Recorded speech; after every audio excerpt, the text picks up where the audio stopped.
Salam Halmurat'a, salam yengeçler. Halmurat'a hoş geldiniz. Sağ ol. Halmurat'a bugünkü buyurun. Salamlaşın. Salam, hormatly yurtdaşlar, size de. Konuşa aykırı. Ben sana konuşa diye, yaşa adamın diye adı köp olur. Adım köp. Bugünkü gepleştiğimiz şu yılın cemi de, bir yıl içinde bolup geçenler, bir yıla sinedeli, bir yılda nemeler yaşadık, nemeler bolup geçti. Sizin bilen büyüğün bir açık havada gepleşeydin dedim. İstanbul 2-3 günden beri İstanbul'un havası govu.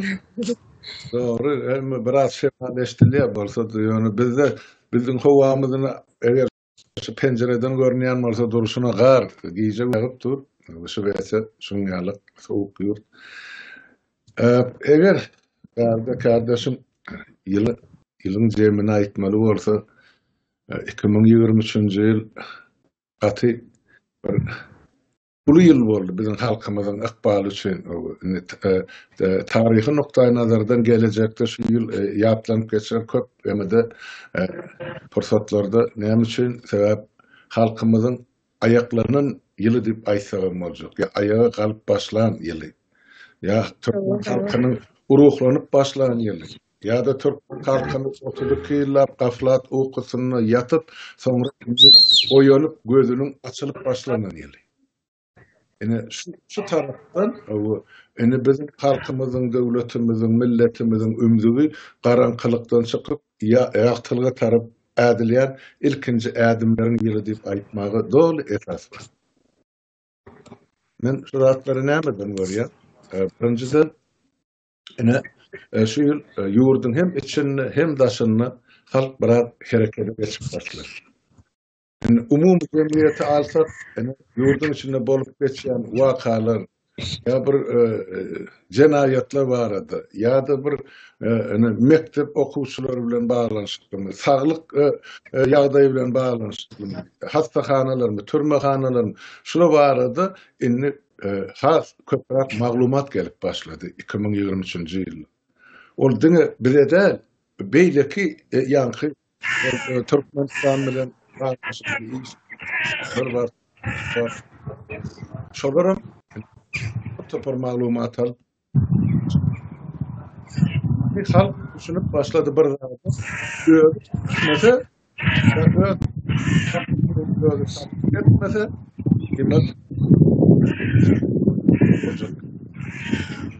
şoňa düşünüp bu ýuwaş halkyny aýaklanyp başlady. En uly bizim men ö tarapyndan bellep geçmekçi bolýan möhüm wakam ene şu. İkinciden ýene de paralel şo bilen gidýän zat bizim şol döreden orluklarymyz var ya dörediýän orluklarymyz. Şolaryň sany ýurdun içinde gün saýyn köpelýär. Daşyny akılarken belirleyen değerler, yönü daşyny akılar, şu edilýän çykyşlary dinläp, şol abonaçy sany ya dinleýiji sany bilen kesgitlenýär. Onun ilkinji goýulan günü 1000 adam sereden bolsa, meselem şu edilen çykyşyň haýsam bolsa bir aýdan soň şu çykyşy ýenem seretseňiz, eýer şu taýda 5000 ya 10000 adam seredenler. Şu görüjüler öz ýanyna saklanapdy, bar öz öýnäkilerini aýdyp berýär. Dostlarına, işteş kardeşlerine, yenem bir yere gullukdaşlarına şey dip haber ýaýrýar, tolkunýanlyk bar. Ine oğluklar bu meselede aktivleşip işe girişip başladı. Bulan sany ozal yankı yıl saýyn köpelýär diýse, uzağa boljak, ay saýyn köpelýär diýse, ha takyk boljakdy. Köpelik gidip oturup kömelek geldi. Olaram öz etmeli işlerini bizden anyk soraýarlar. Näçe gowy boljak, şu näçe boljakmy? Şunu etsek nahil olur, ya nahil terzi edeli. Bizden düşünüp berýär. Her bir orluk öz oturan owasynyň şäheriniň ya etrafynyň welaýatynyň aladasyny edip bilse, şu taýdaky bar ýanky negativ ýagdaýlary ýa-da jenaýatlary görüp bilse, kemçilikleri, şolary düzeltmegiň ýemesi çözgüdini, şu kemçilik görüp bilen çözgüden tapyp biler diýen men şolary dol ynam bardy. Şu kemçiliğin gurrun edilse onun oğurluklığına şu çıkarılgasına mı gözeliydi? Yine şu çıkarılganı bir topar adam indi yazıp başladı. Ne biz şunu şeytsek doğru boljak ya bolar mı diýilen ýaldaydy. Odur suratlar ýokdy geçen ýyllarda. Emma şu her gepleşikde gaýtalanyp dur özüňizi şaýat kardeşim. Indi bir insan hukuklary bagatynda ol goramaçylyk we jenaýatkar toparyň alyp barýan siýasaty gün geçtikçe bular hem basysy güýçlendirýärler. Şol wagtyň özünde de bular gorky sartyp barýar halkdan.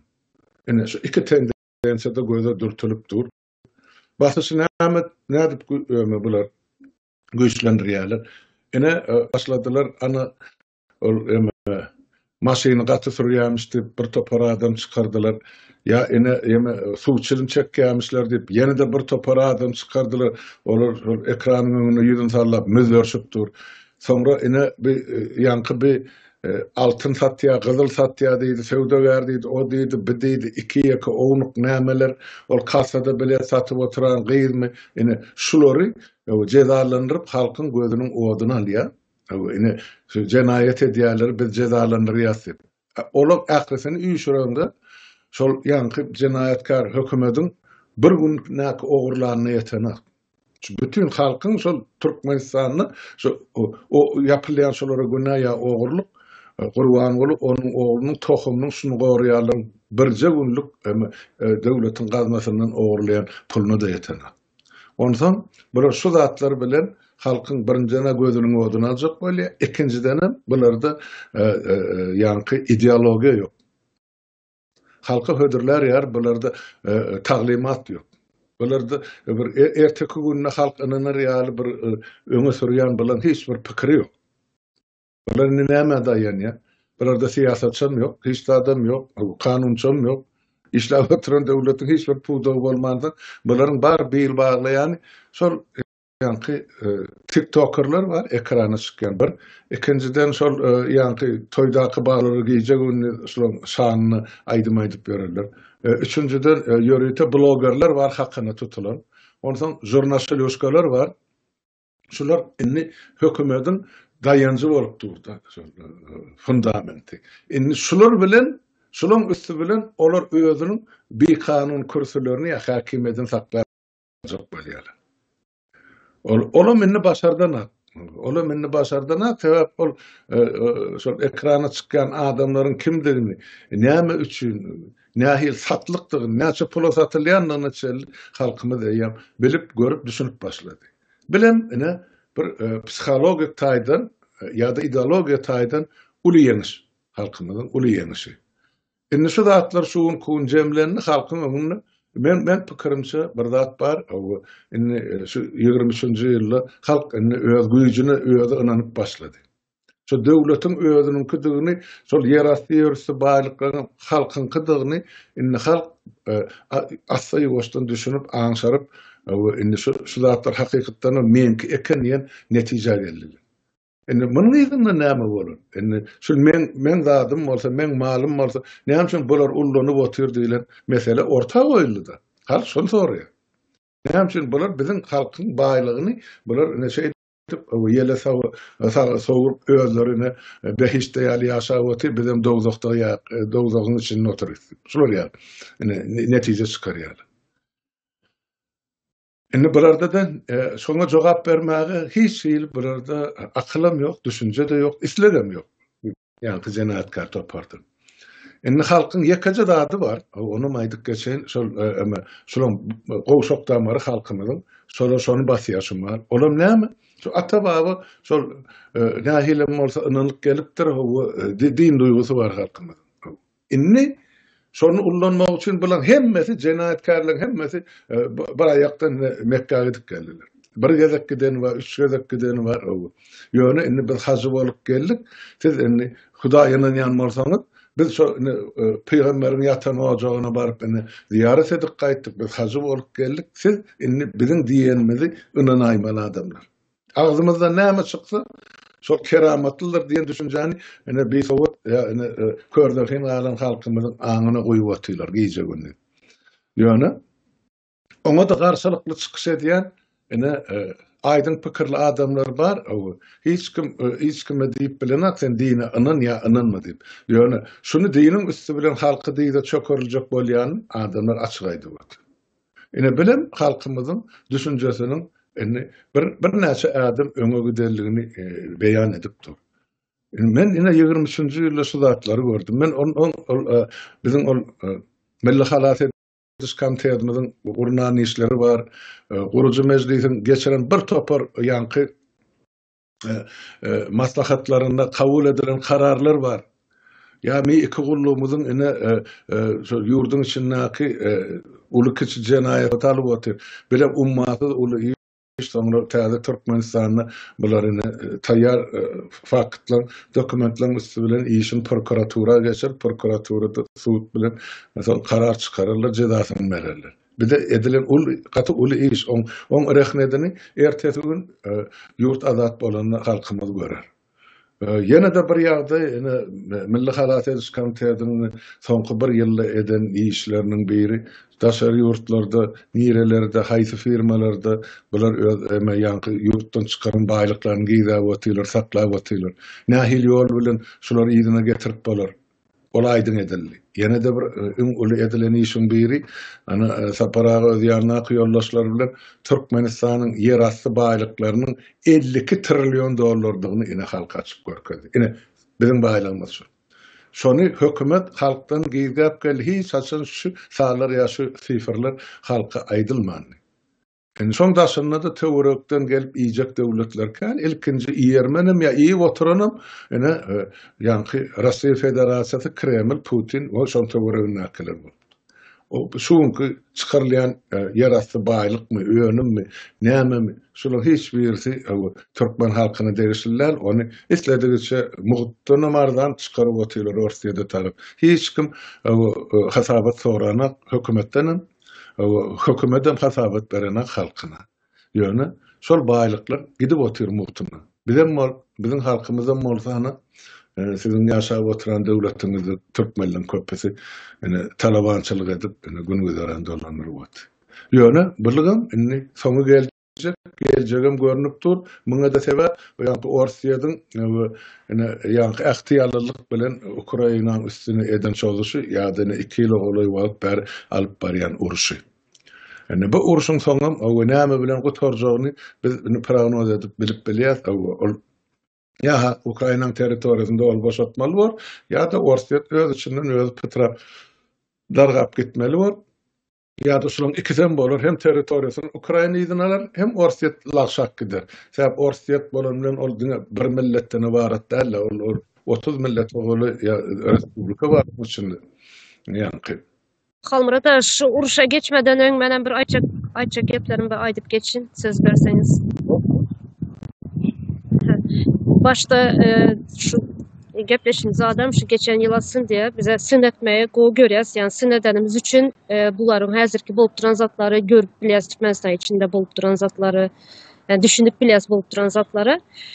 Şu ýaňa başta aýdyp geçdiňiz, aýdyşyňyz ýaly Türkmenistan içinde hazır aktiv bolup başlady halk. Şu sinedip gelýäs de dikkat edýäs bu zatlara. Türkmenistan içinde gelip duran suratlar var, videolar var.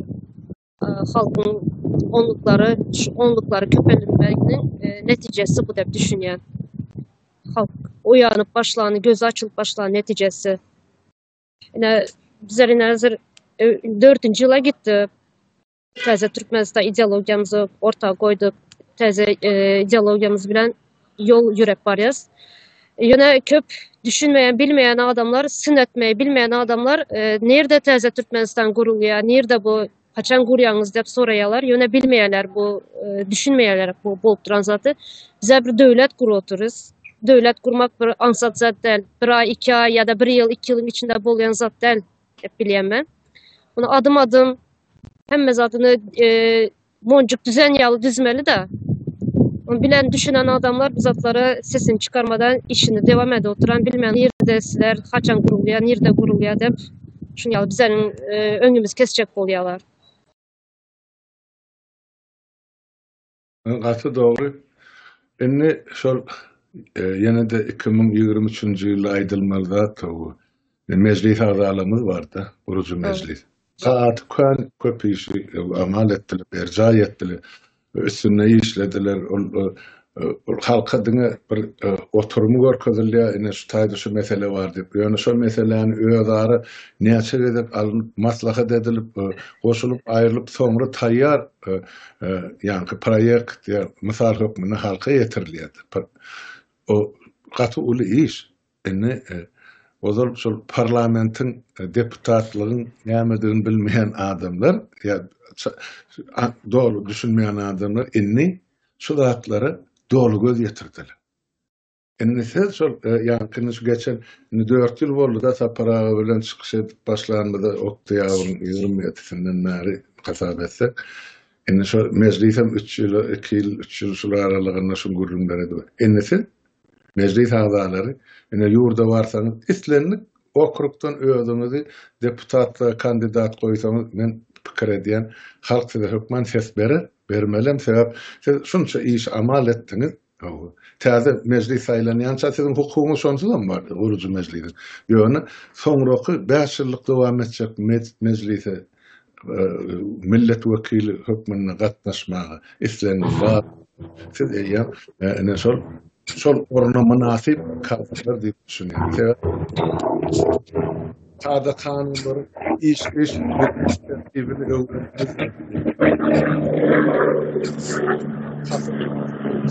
kardeş bir şagyrdy geldi bir ýerden.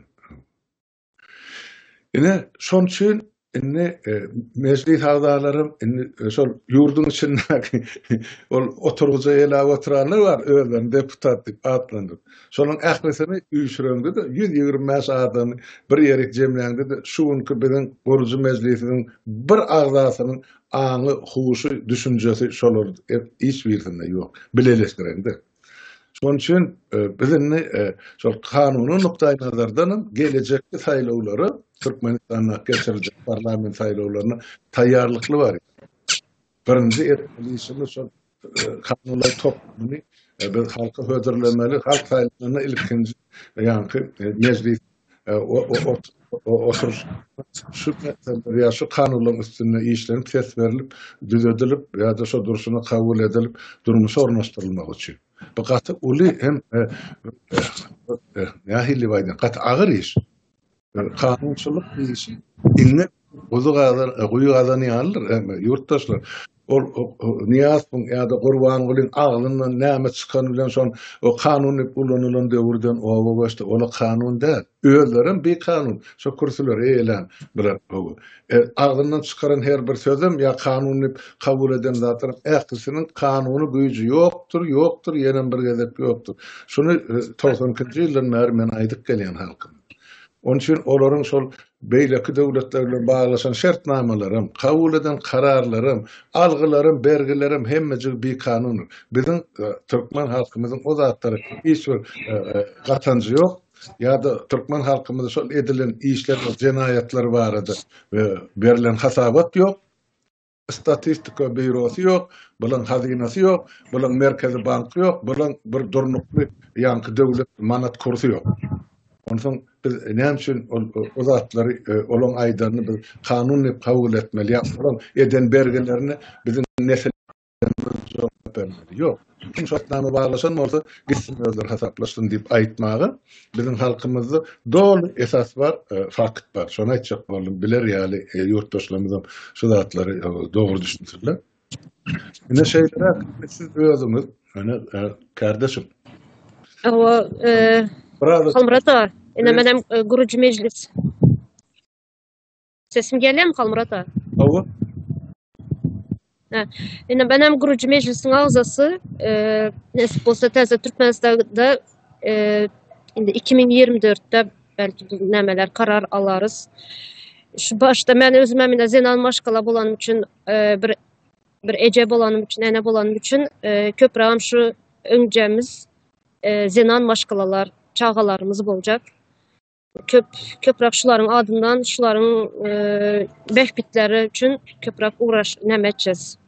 Kararlar, kanunlar, köprak şu sosial hyzmatlary Şular hakkında iş alıp baracağız. Sonra bizlerin yine YouTube'da Zenanlar Sesi kanalımız var, Tava kanalımız var. Şulara ağza olsa şuları bir yılın içinde, geçen bir yılın içinde köp zatlar aydılıp geçildi. Köp gepleşikler, köp temalar, meselelerin üstünde iş alıp bardık. Şulara girip takip etseler, izarlasalar, dinleseler gepleşiklerimizi köp yani bilgiler var dep vatandaşlarımız aytacak da şuları takip etseler. Ha, Katı da Köp işler alıp barıldı şu bir yılın içinde.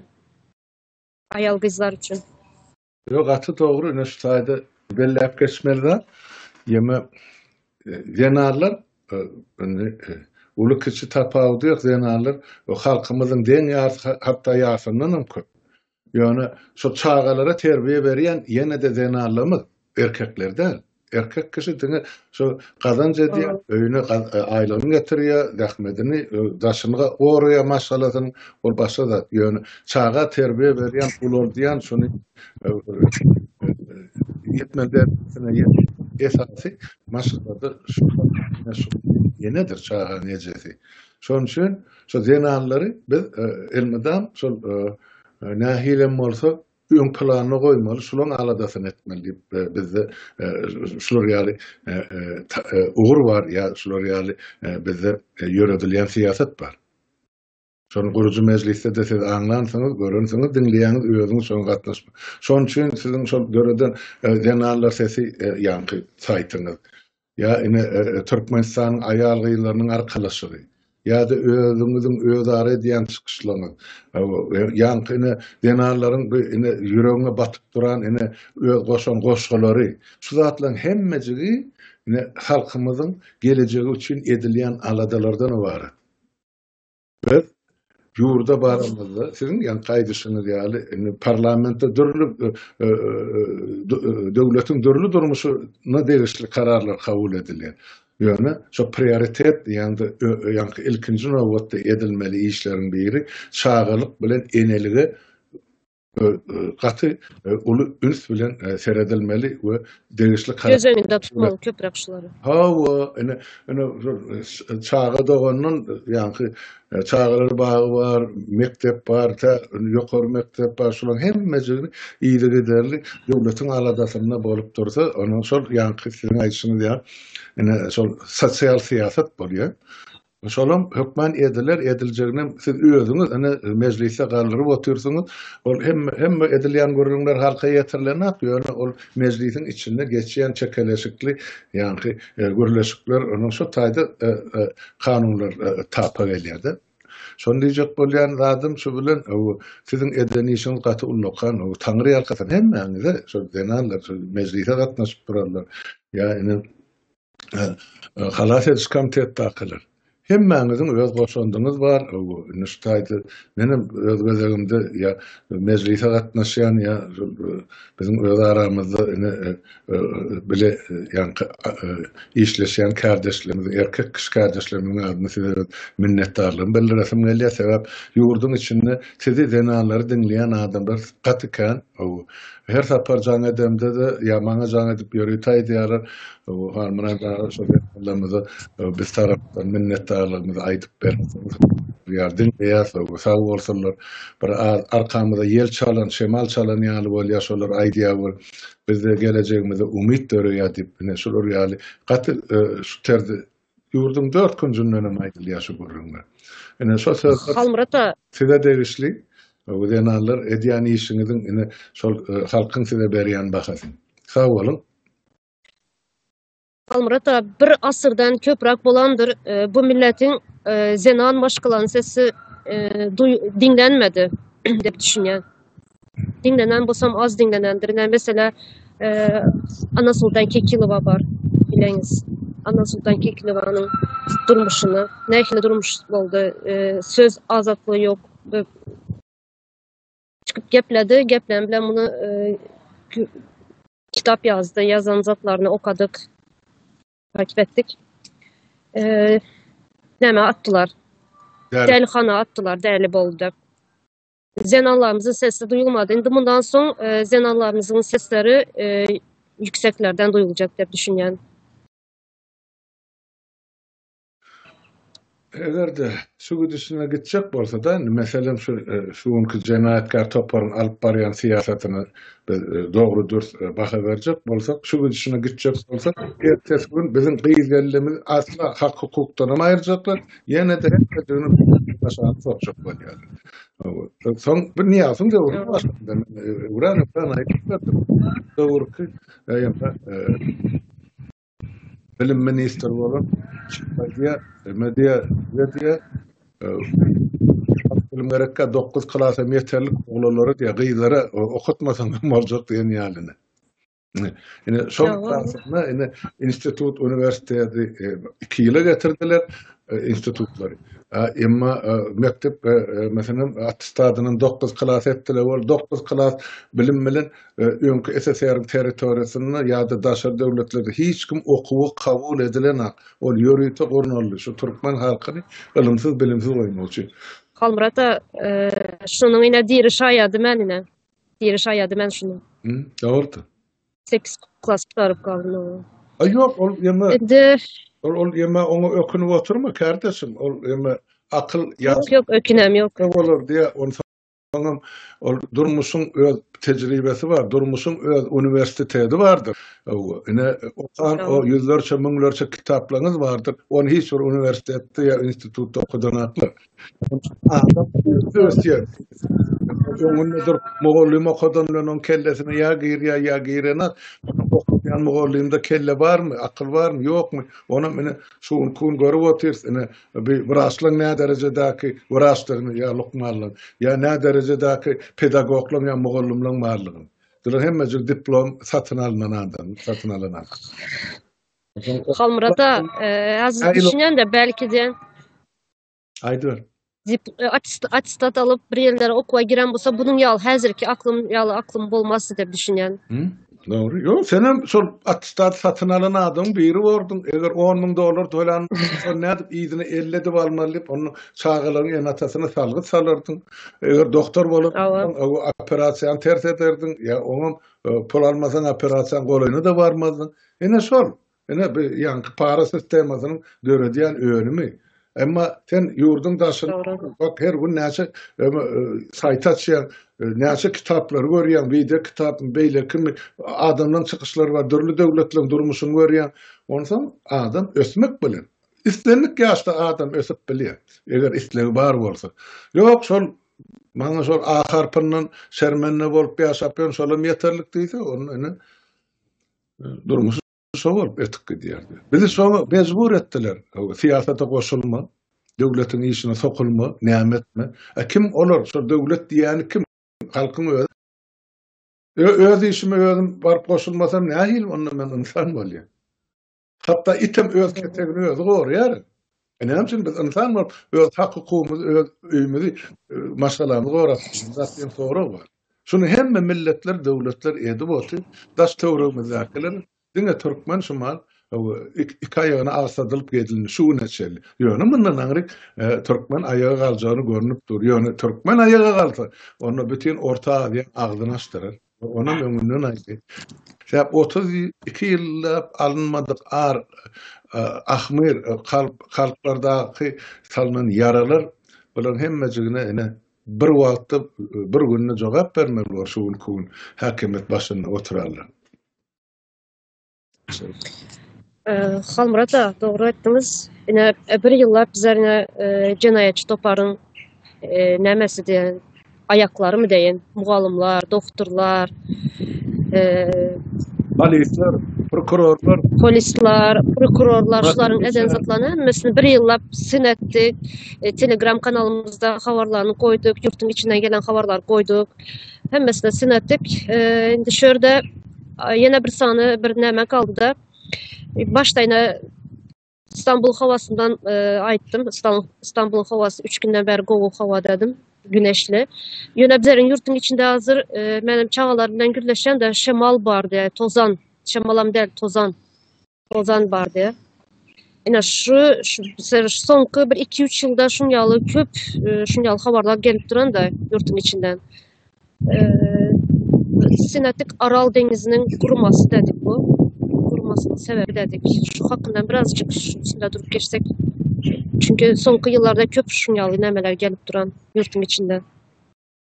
Doğru, ol görülmez saatlar ya ilk zamanların bir gün yarım gün tozan bolsa şonun ben görürdür. Bilemeden böyle birinci aral gowrady hakykatdan. Ondan soň ikinciden şol ýa-ni biz Mary welaýatyna aýdýlar esasan Mary bilen lewap töweregine bolýaşy. Ýa-ni tozan nämeden onu bilermenler aýdyp berdi. Owuny men olardan eşdenimi aýdyp bereýin owu. Şol Maragumyň çäresi yıllar boyu asırlayın yokorku gatlary yani gatlary emele gatra. Aşağı çägeler ýöremedi ýaly. Üstü gatrak bolýar çäge. Bizimkiler şol zaý goralaryna zat edelerini, meýdanlar, tekizlerini şo çägeni alýarlar.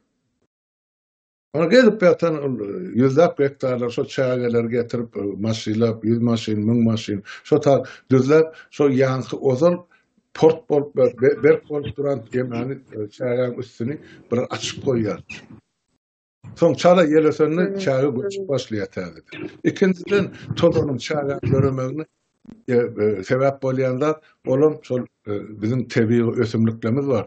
Sazak diýdi, çerkez diýdi, çeti diýdi, näme diýdi, ýowşany şularyň hemmejigini halk otaýdy. Tapan ýerine çapyp özüne öýüne getirip odun edip ýakyp başladyr. Ir dewur bardy şol men Balkan töweregini bilýän çäge süýşerdi şol gazançyk bilen Nevitdagyň arasyna. Şo tak ösümlikler ekip şu kvadrat edip çäge süýşmedi ýaly edip saklardyr. O yerlerde ağaç çapmak kadagan ne? Hiç daha değil urmak bolana. Inni alınan ki milletine sulatlar çaptı. O yaladı meydan, o çağelerim götürülüp asmana galya, duğdam galya yemeden kastırlar. Aralı.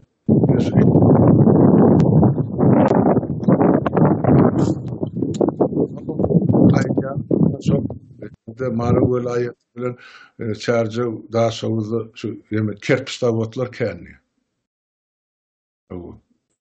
Şu kerpiç dawatlaryň känliginiň sebäbi şol kerpiçden şu palçykdan ýeme jaýsal ýalar diýerdi. Kerpiç ýeme goýup.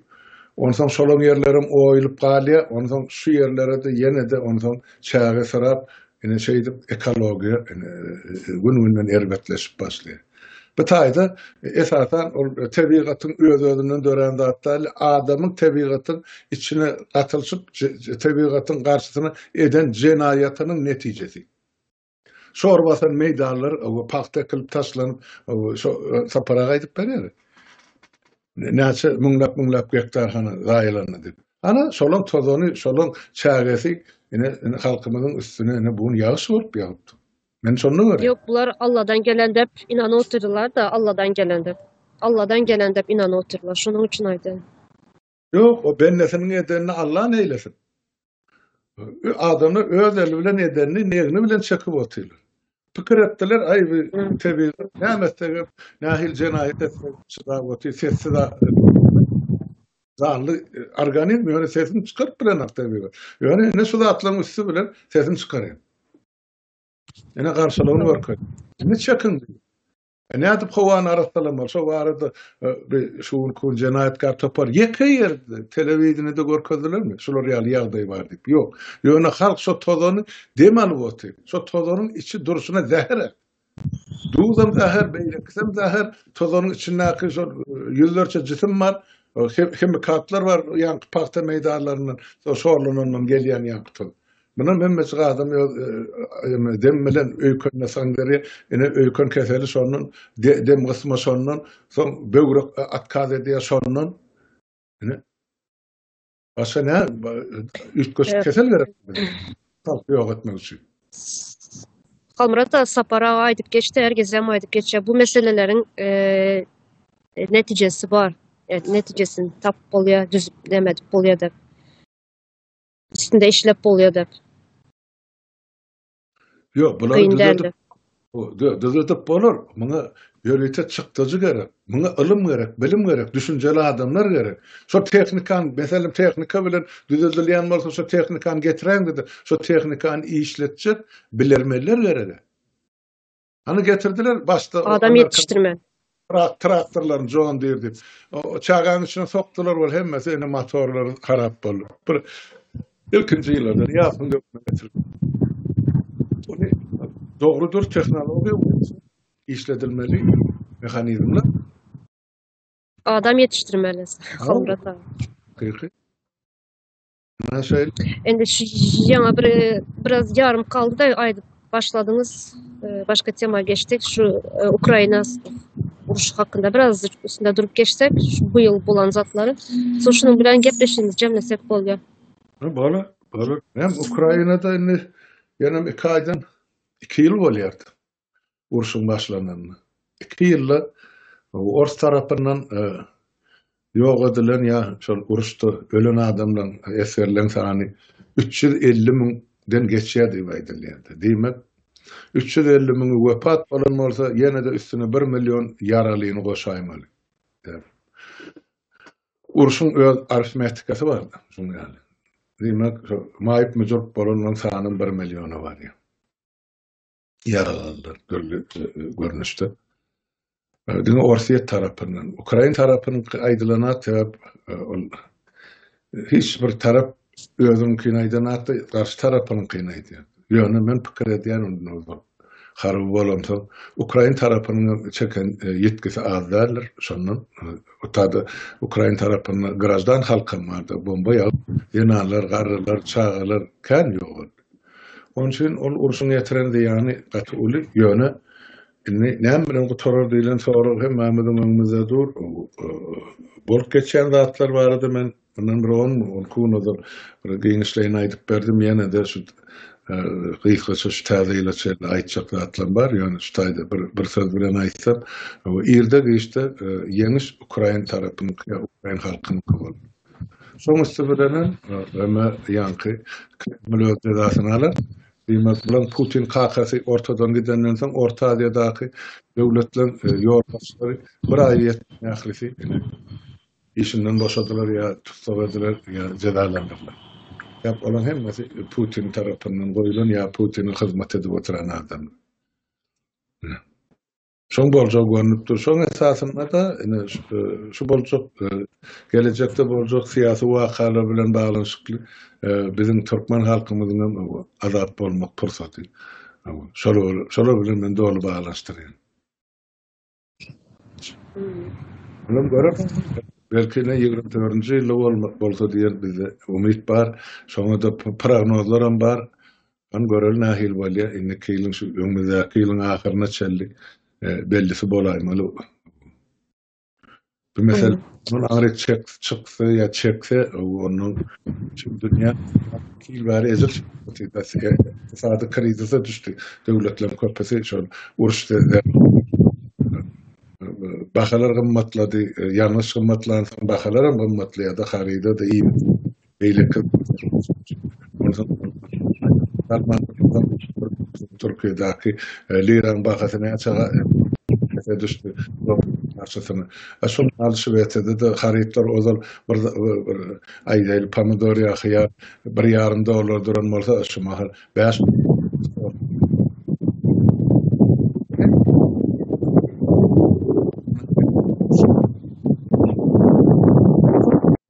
dünya bolup çözmeli, bolup çözörlerim.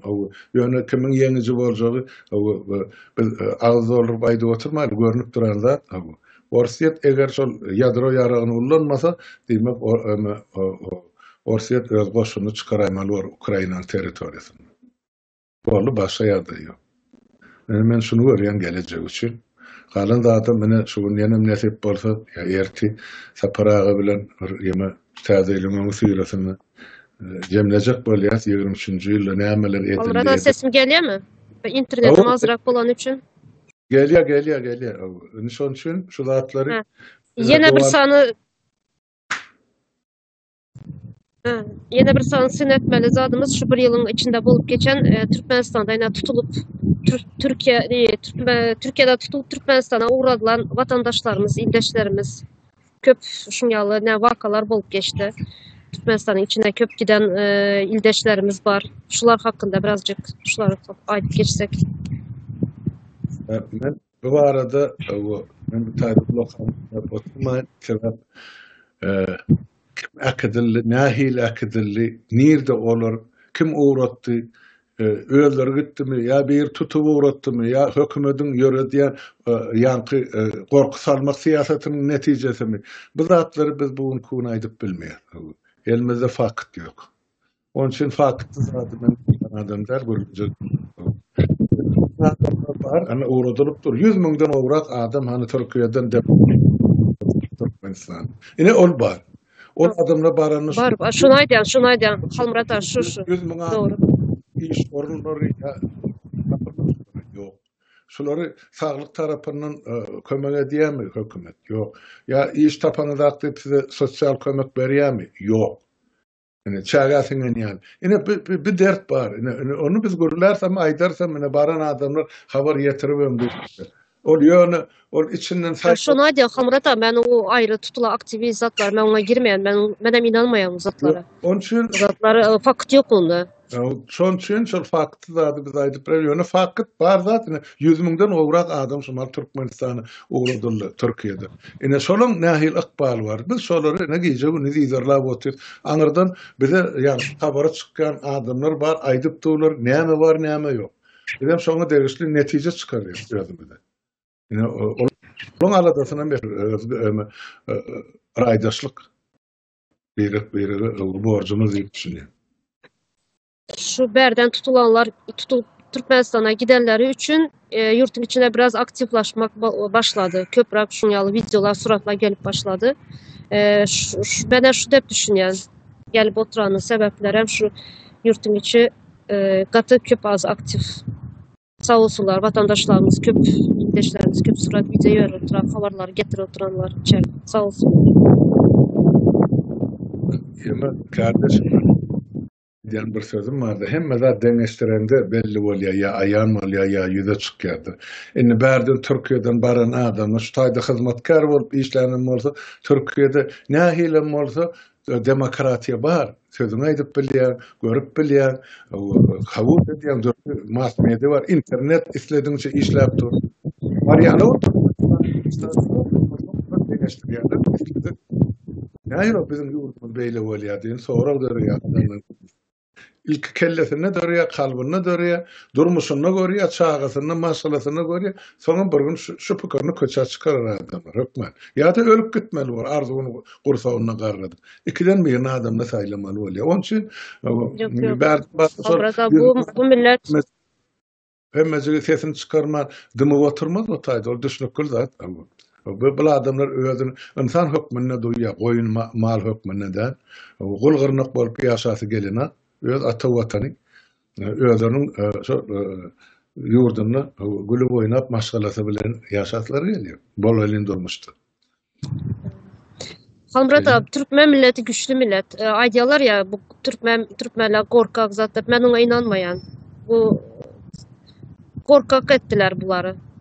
Yörüte bilerek korkak ettiler. Yine içinde yine de güçlüler var. Güçlü millet. Ben inanıyorum. Var yok yeme gidip yatan milleti öldürüp olmadan. Hani eksperiment geçirdiler 32 yıllar. İşte halkın depesini. Öldürdük şuların kalmaz yalettik deydi var. Yani sizin nesliniz sizden yaşaraklar hani ayağı kaldı. Yediriyordu. Dumlu dostum. Olur kul yaşası gelene. Adam elmidam adamın ümdüğü fikri kellesi karağı azatlığı erkilliği tarıp. Hiç kim gurbet yaşası gelene. Ondan bu 20. asır. Bu millet külden döreye davet ettiniz. Külden döreye bu millet.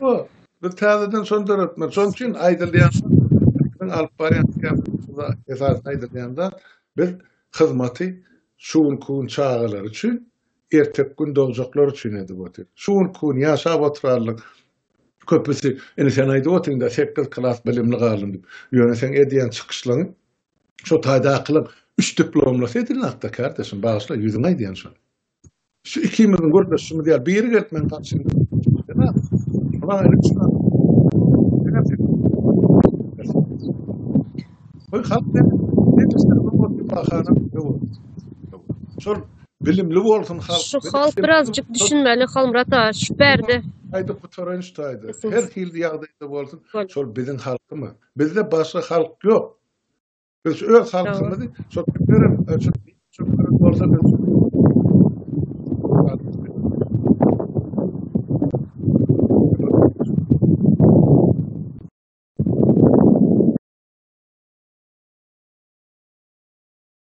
ana şular ýaly, umyda.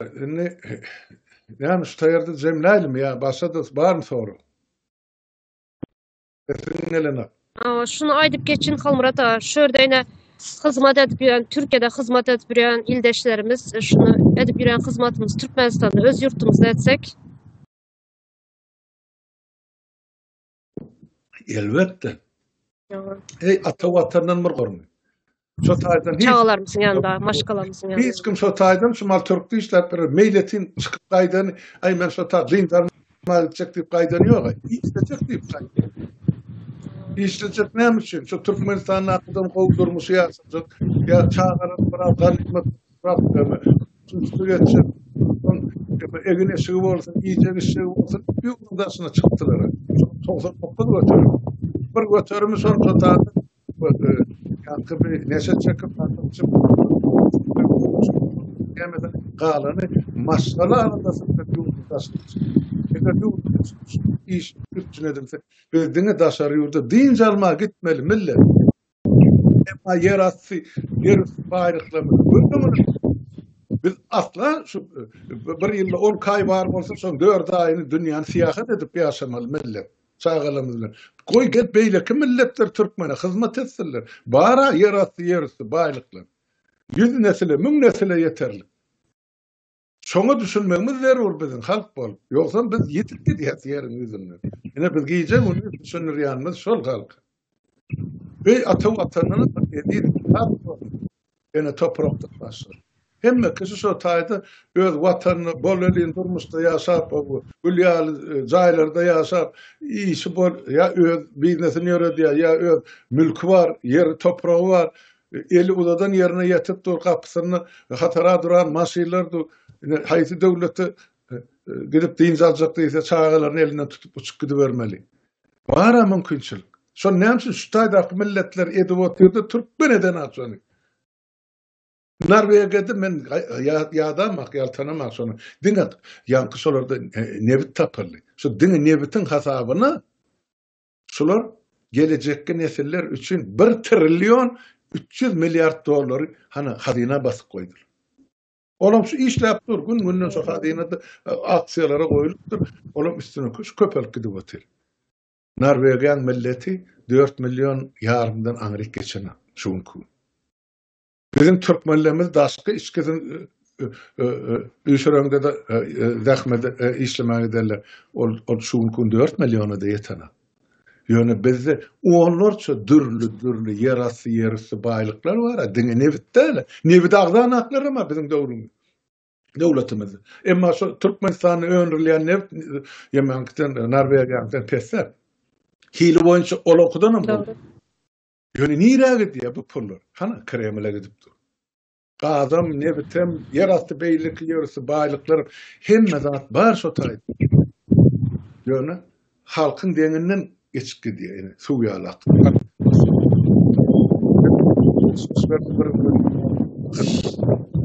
Bir bölüm İran'ı sen burada o hemşerisi Putin. Türkmenle hiç de. Ruslar tam düşünceli olmaz. Şu halk açan şu zatlar men gidip düşünün. Şu zatlar halkın aylığını eğip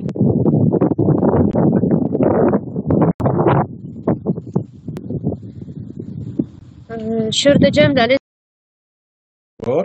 Var kardeşim. Sağ ol gelenin için, çağıranın için, beren sorulan için. Yine şu can ağırlı sorular hemmecigi vacip sorular. Başardığımızdan cevap verdik, bilmediğimizden ya üstüne koşmalısınım kardeşlerimiz, yurttaşlarımız kommentlarda özleri yazar. Hemmenizi yetip gelen Terdeyil bayramı bilen kutlayan kardeşler esasana mene zenarlar eden işin katulakan ve beyiktir. Ama Şeker Ahmed'in rehnedine basım wagtda tiýlikde görürsün. Sağ bolun, sağ oturun, yurtdaşlar, hemmäňiziň öňünde sağ olun. Komrata, menem öz adımdan kutlayın. İldeşler, täze ýylla, geljek täze ýyllaryňyz kutly bolsun.